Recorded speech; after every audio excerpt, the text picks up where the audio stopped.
আসসালামু আলাইকুম ওয়া রাহমাতুল্লাহ।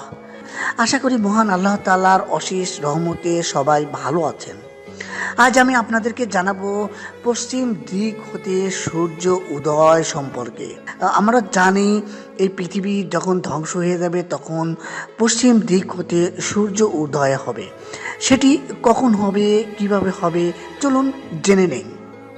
হযরত আবু যার রাদিয়াল্লাহু তাআলা আনহু হতে বর্ণিত, তিনি বলেন, একদিন হুজুরে পাক সাল্লাল্লাহু আলাইহি ওয়াসাল্লাম আমাকে জিজ্ঞেস করেন, হে আবু যার, তুমি কি জানো সূর্য অস্তমিত হওয়ার পর কোথায় যায়? আবু যার রাদিয়াল্লাহু তাআলা আনহু বললেন, আল্লাহ ও তার রাসূল সাল্লাল্লাহু আলাইহি ওয়াসাল্লামই ভালো জানেন। হুজুরে পাক সাল্লাল্লাহু আলাইহি ওয়াসাল্লাম তখন ফরমালেন, সূর্য যখন আরশের নিম্নভাগে উপস্থিত হয়ে আল্লাহর উদ্দেশ্যে সেজদায় পতিত হয়, আবার পূর্ব দিকে উদিত হওয়ার জন্য অনুমতি প্রার্থনা করে, তাকে আবার অনুমতি দেওয়া হয় এবং সে পূর্ব দিকে উদিত হয়। এমতো অবস্থায় তাহার সেজদা একদিন কবুল হবে না। বলা হবে, যেখান হইতে এসেছো সেখানে ফিরে যাও। সুতরাং সূর্য ফিরে এসে পশ্চিম আকাশে উদিত হবে। এ অবস্থা একদিনই হবে। পরবর্তীতে আবার স্বাভাবিক অবস্থায় সূর্য উদয় ও অস্ত যাইবে।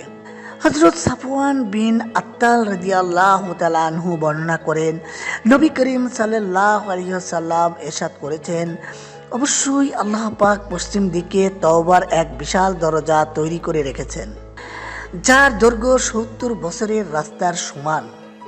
যে পর্যন্ত পশ্চিম আকাশের সূর্য উদয় না হবে ততক্ষণ তওবার দরজা বন্ধ হবে না।